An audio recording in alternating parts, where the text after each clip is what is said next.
Ladies and gentlemen, welcome back to another episode of Pro Wrestling Tonight on IndieQuebec.com. It's the Prez once again with my co-host, magnificent Dre Breeze. How you doing, Dre? Pretty good as always. Yourself? Yeah, good, man. It was a weird wrestling marathon weekend. I'll never get used to SummerSlam not being in August. To me, Yeah, SummerSlam has to be at the end of August. It has to be at the, yeah, you know. yeah. It was always at the end of August back in the day. Yeah. That's I right. remember it But was now, always almost literally the last weekend before I started school, more often than not. yeah, yeah. But what happens is they've added so many pay-per-views now. They have to distance them more and stuff. Yeah, So exactly. Yeah. And it was Saturday instead of Sunday, which is I also find yeah, weird. WWE putting some of their pay-per-views on Saturday now, kind of following suit from AEW, who does that as well. But yeah, AEW started doing that. yeah. I guess it's a thing of like their pay-per-views finish so late that a lot of kids can't stay up that late on Because a they have school Sunday. the next Or day. school the next day. In the States, we don't realize this, but they're starting school if they haven't already. They don't. They finish in May, not at the end of It's not June the like same either. schedule as here, yeah. No, they're going back like next week, I think, or they were back like last week or something like that. They go to school at the beginning of August, so into July, beginning of August. So they can't stay up, the They're kids, already and back in school, yeah.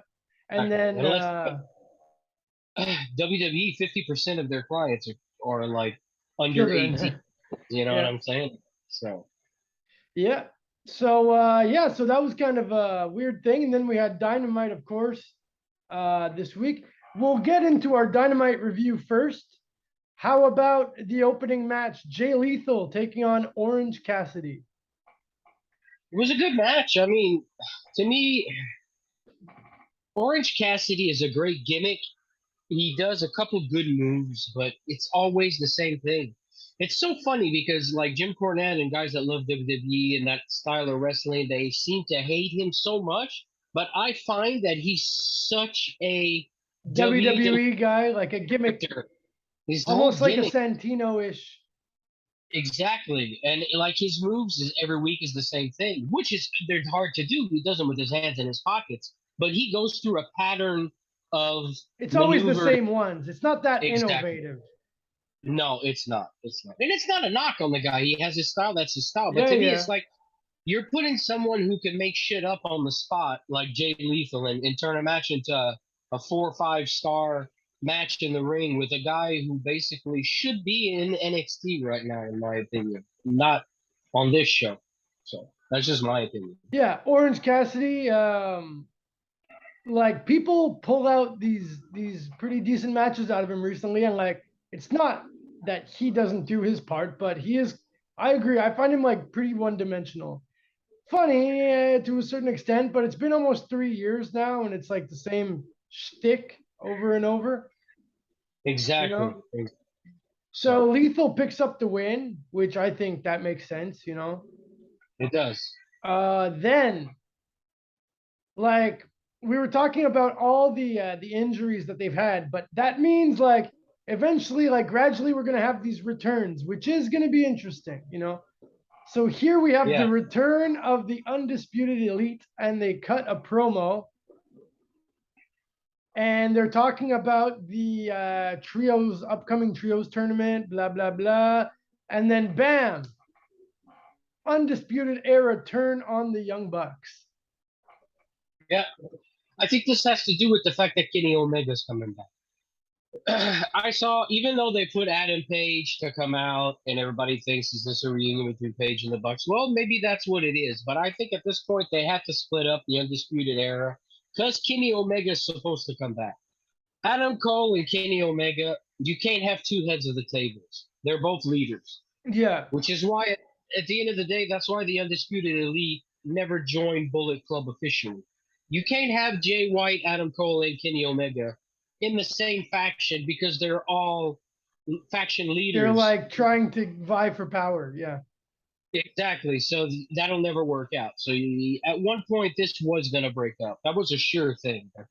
As soon as Omega's back, it was going to break up. If not the way they did it now, Omega was the one that was going to break it up. I actually thought he was going to run out as they were kicking his ass.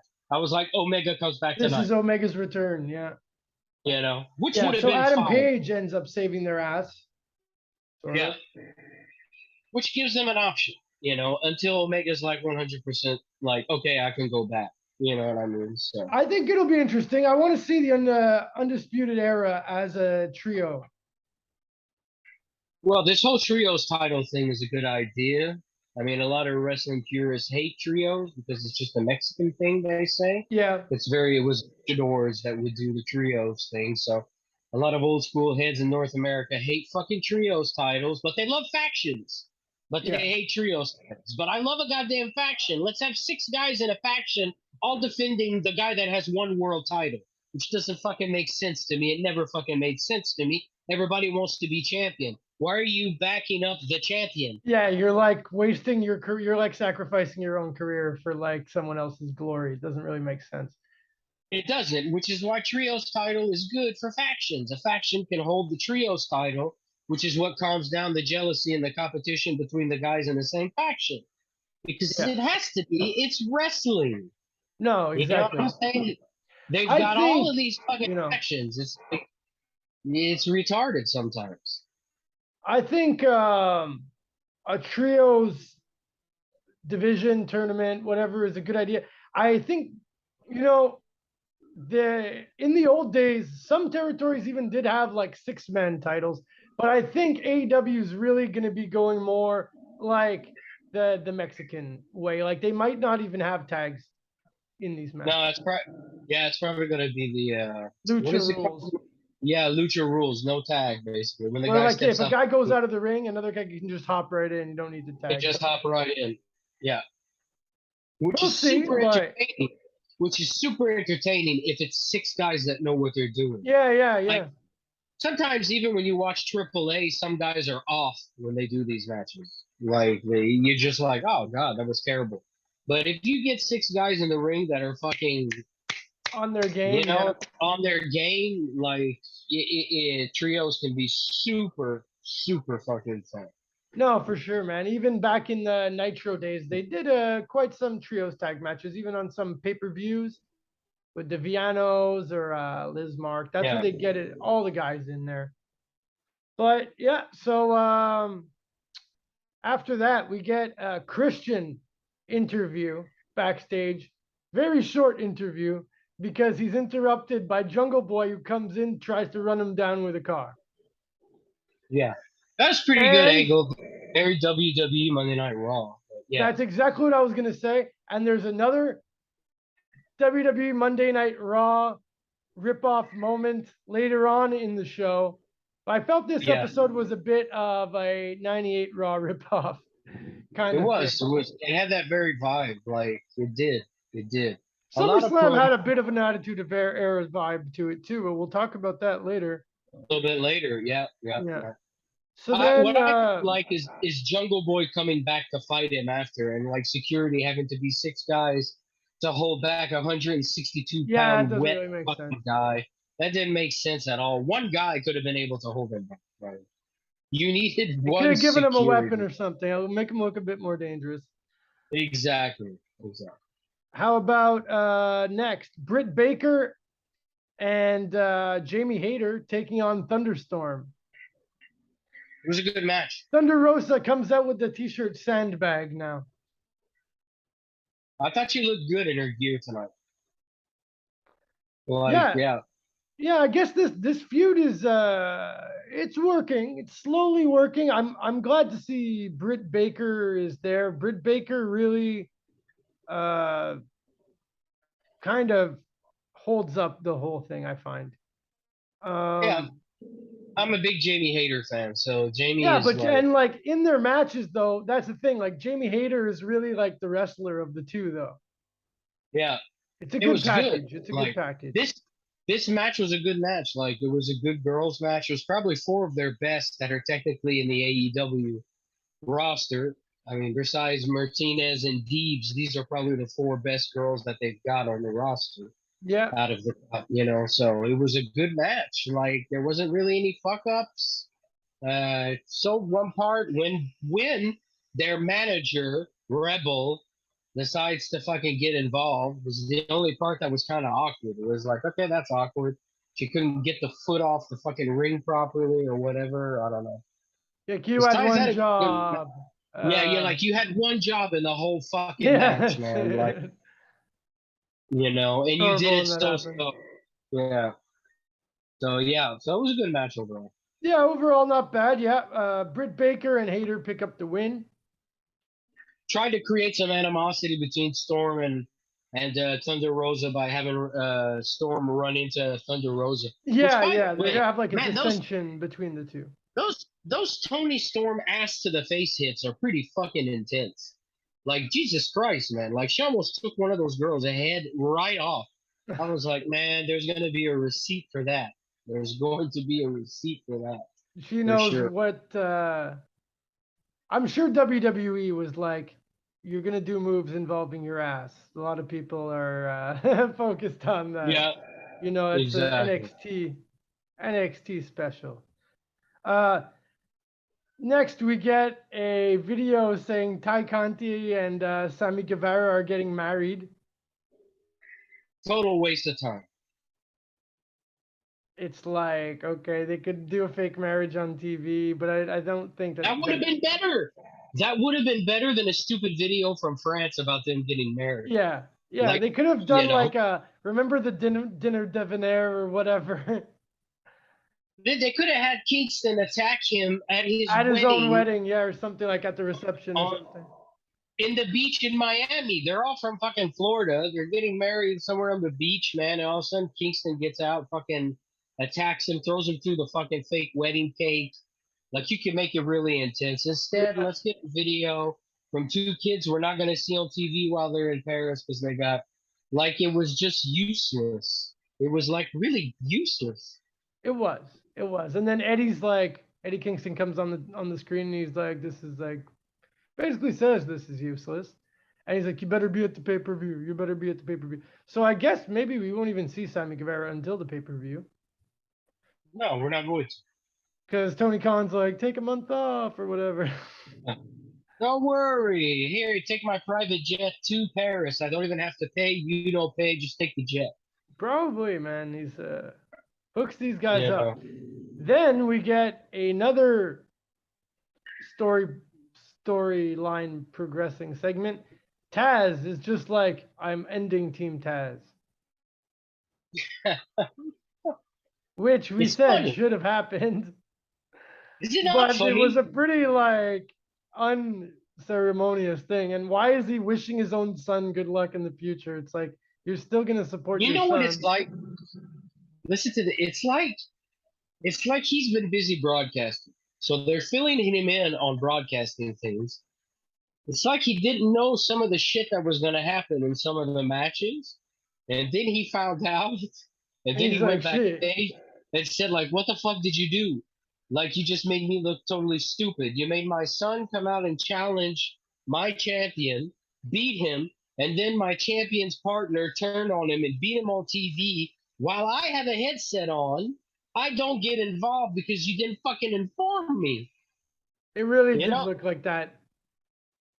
And so then he's probably like on Because TV going, "Yeah, so I'm especially here to." remember at one point Taz put the Taz mission on Cody Rhodes when he Yeah, came back. So like now he was willing to get physical then. How come he's not willing to get physical now? it's super retarded. Yeah. No, yeah, the whole way this thing ended was horrible, but it's over. It's over, and Hobbs is going to get a push, and Ricky Starks is getting a push as a babyface. I mean, They're all three of them are like big future stars, I think. they are. If they're used properly, like I was watching Jim Cornette comment on it right now, and it's like he says, yeah, it's kind of good in a way, but he's like, it's just like who's getting a push? Yeah, you can't. It's true. All three of them can't really get a mega push. It wouldn't make sense. You never see that happen. It never works out like that. No, it was just really weird, and it's like he said the whole Team Task thing. And this was last week. Like he was doing a resume on this, but before yesterday, he didn't even talk about how yesterday Taz just said, "Okay, it's done." Yeah. which means Taz didn't see any of this on TV. He just by himself said to himself, "Jesus Christ, this don't fucking make sense. I have to, I have to fix this storyline while I'm on TV." I would have loved to have seen JR's face, like as he's saying it, just going like, "Man, this is bad." Like I've seen some bad writing in my life, but this is some loose end fucking writing. You know what I Yeah, mean? Like, the whole bad. stable just implodes on each other, and the guy who like Without him put the stable knowing. together acts like he doesn't really give a fuck the whole time. Exactly. So then we get Hobbs, now officially heel, coming out, taking on a local enhancement talent, Ren Jones. I mean, I think I got up for a drink and this one was done, you know? Destroys him, Hobbs. So Hobbs is gonna be Right. like the next Wardlow, but heel. Yeah. But a heel. Yeah. He's gonna be. I find him looking a lot. He reminds me a lot of Bobby Lashley. As to Wardlow is like a Batista Goldberg type vibe. You know, that big guy that's a good guy that people just love. Hobbs is gonna be Bobby Lashley. The dude that comes in and kills people, but people don't like him. But he still runs over people, but the Yeah, people don't. yeah. I He's got. young. He's got a lot of potential, and Yep. they need to have some big dudes. Can't just be young bucks size guys running around the whole time. You No, know? but they're creating their own talent, right? Yeah.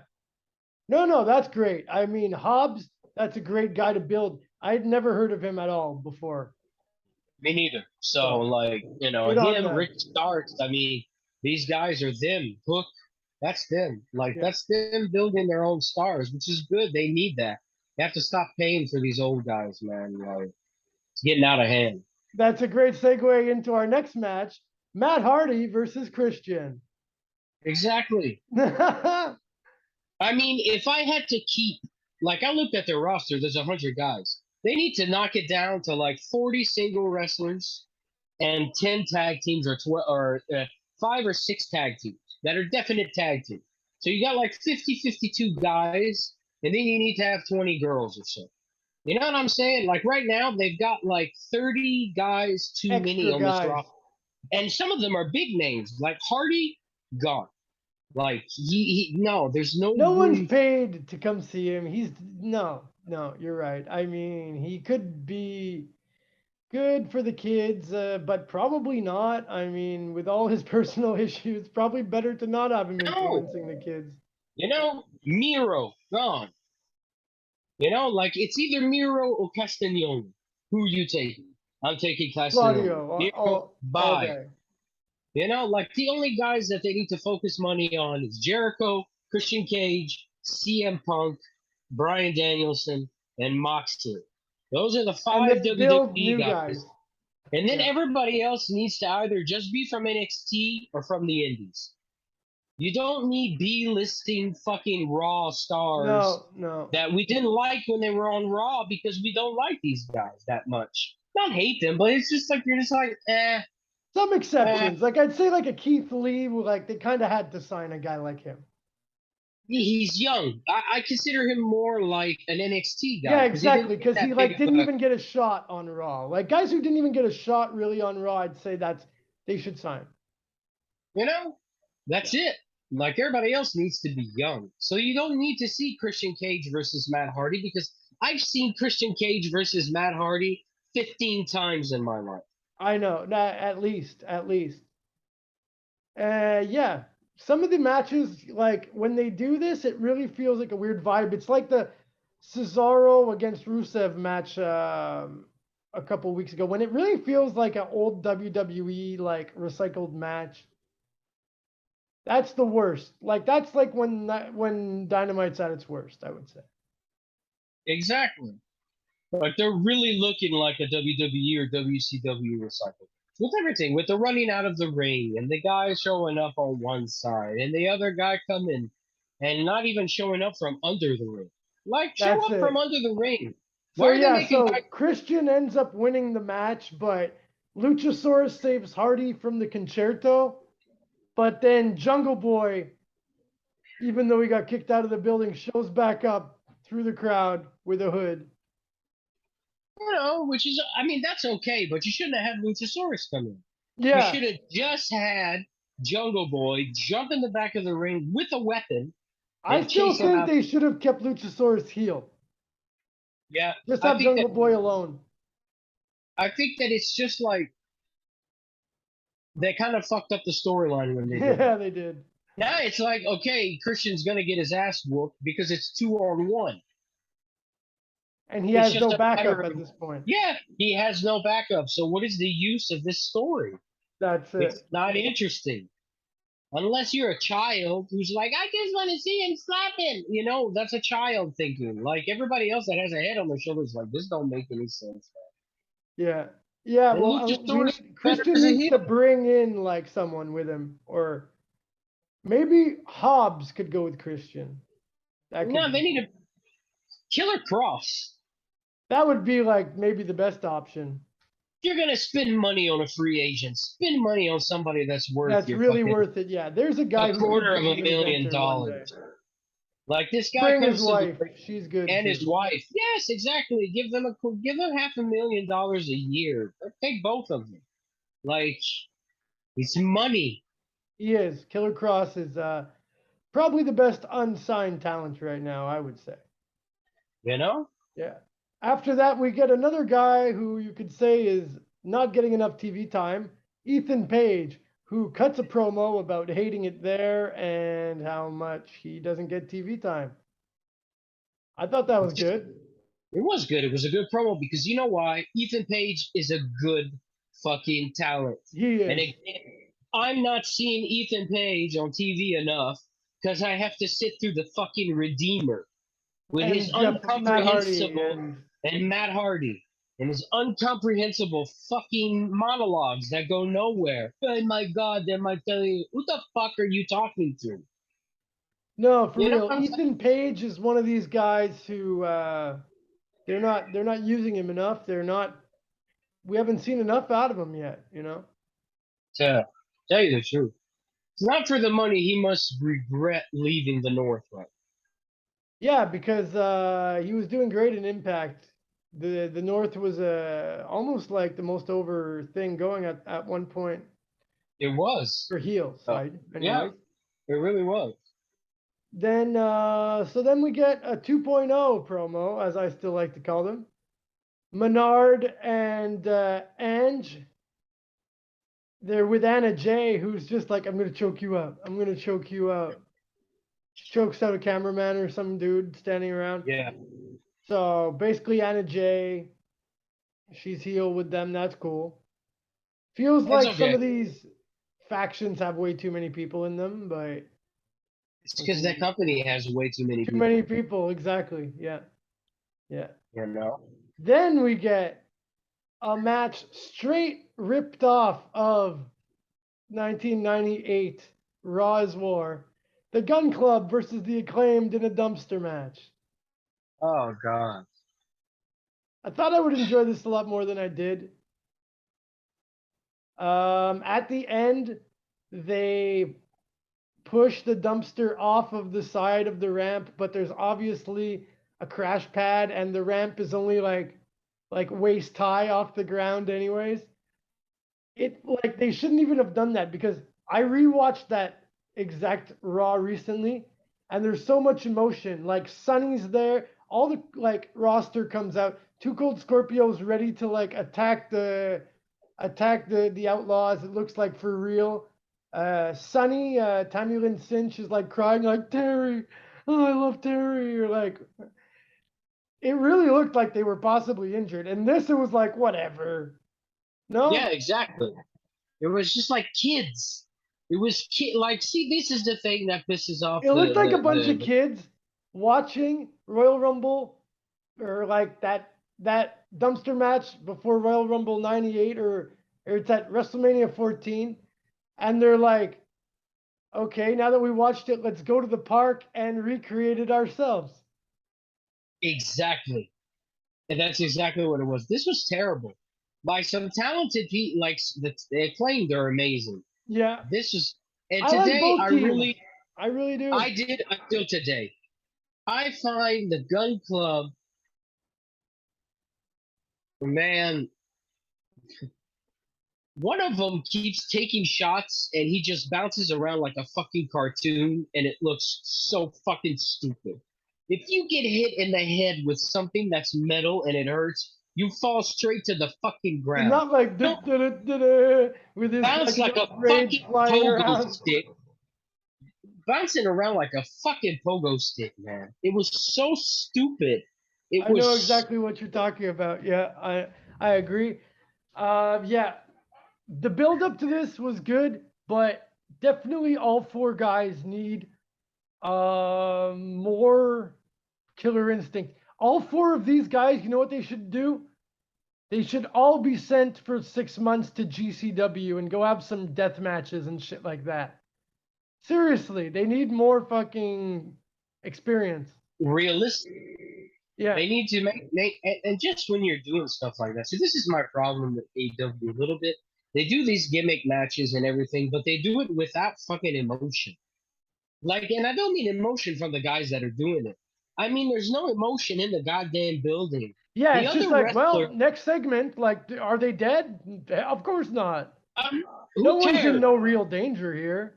No, the other wrestlers come out after that match like it's fucking bueno. There's no fucking Exactly. problem. The dude didn't die. There's no fucking sense of urgency in the building. Tony Khan comes out to make announcements like a fucking child all the time, but he doesn't come out when they're gonna push two of his talents off of a goddamn balcony with his headset on like Scott D'Amore does in Impact all the fucking time. If you fucking do this, I'm sending you fucking home. I'm sending you Exactly. home. If you do this, I'm sending you fucking home. And he sends him home. And people bitch Impact. The fucking show doesn't make sense. But you watch this shit and this made sense? And you know what's sad is that Billy Gunn, okay, when he pushed the dumpster off the ramp, that was one of like the moments in his career that got him over the most. It was probably one of the most important moments of his career. He's like involved in this whole thing. You think he'd be like, no, no, no, you got to make this look more serious because then you'll get over. Like if they would have made this look really serious, the Acclaimed could be like your top heels right away.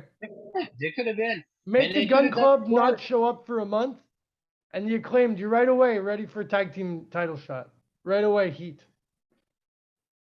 You know, they could have done something like they could have beat the shit out of Billy Gunn, which they did it. They hit him in the head. He laid on the ground and then he disappeared.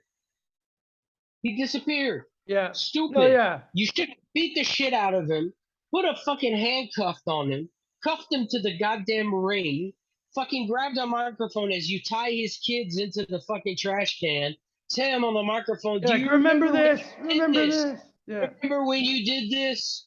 Because we remember, and then have him fucking do the scissors and bow and go crazy and pump up the people and fucking push the guys off, push them off Yeah. as he's fucking in the ring going crazy because you're gonna hurt his kids. None of this. No fucking emotion. Emotionless fucking video game wrestling.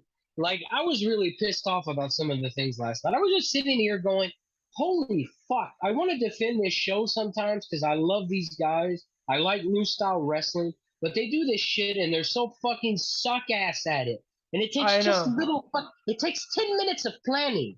Fucking 10 minutes of planning to do it. And of all, really, like for the buildup of this, I was really starting to give these four the benefit of the doubt in the buildup of this. But yeah, no, definitely they're not ready for this semi-main event spot. They're not ready for. They're not ready. They They're definitely not. need some more work because Listen, they're you just pushing. had like it's They're, like they're giving them a prime fucking steak on a platter and they're like, no, no thanks. you know what I'm saying? And also what pisses me off is they're pushing the Gun Club. These guys make mistakes left and right. Again, this match, terrible. But you have Private Party, who have wrestled fucking main events everywhere. They've been fucking sick when they were there. You just stopped using them. They're all dark. No good. Fuck Stu that. and Stu Grayson and Uno, they just wow, fuck No them. good. We got these. Yeah, exactly. We got the Gun Club. No, no, that's it. So yeah, so then we go to our main event, which was a Let's see if I can. It's a number one contender for the interim title. You're just getting people mixed up. That's You're it, just getting people exactly. mixed up. And then at the same Jericho time, I'm versus like, Yuta. and then at the same time, I'm like, so wait a second. Is Yuta got his fucking pure title on the line? If Jericho wins and he pins Yuta, does he get the pure title? No, So then I'm like, but so they what are they gonna didn't do? Get him specify that. qualified? They're gonna, I'm just like, no. Oh, okay, so the pure title wasn't on the line. Okay. And Jericho, yeah, you see, like there he's fighting the pure champion here. He seemed to have almost got into it last week with Claudio. I wonder if Jericho wants to hold the Ring of Honor title just to say he held it. I bet you he Maybe. does. I bet you he does. Maybe because if he does, he would have had held. No, he's never held an Impact title. No. But it would So be another title. I mean, the guy's no. held so many titles. It would be But something. he would be the first. But he would be the first. No, AEW title, Ring of Honor title, New Japan title, WWE's many titles. ECW. Yeah. No, ECW was only a TV title, but still, he Yeah. held the title in ECW too. Yeah, he would be the first motherfucker to ever hold titles in all those companies. Yeah. Even know, other we companies, Smoky Mountain, he held the title there. Exactly. So he would be the. No, yeah, I wouldn't be surprised if he would want to hold that Ring of Honor title, maybe just a short reign. Yeah, just to say he's had it. Yeah, so he picks up the win here. It was a good match. It was a good match. It was. Moxley's like, yeah, I'm gonna bring out the last survivor of the Calgary dungeon. Yeah, we'll see. I don't know. That's gonna be next week. I think it's gonna be a good match. But then again, we've seen it so many damn times. Jericho Moxley. Exactly. Once again, where's Samoa Joe? Good point. Where is Samoa Joe? That's a guy who could really mix it up, who could really make things interesting, shall we say. You know what I'm saying? I'm watching this TV show, no Samoa Joe. He hasn't been there for weeks. It's just like, that's a good point. Christ. I mean, he was on the Ring of Honor pay-per-view. And then that's pretty much it. Too many people. That'll be it for part 1 of Pro Wrestling Tonight for this week. We'll be back with part 2. We'll go over a couple things, including our SummerSlam, thoughts on SummerSlam 2022. We'll be back. Thanks for joining us. Welcome for part 2.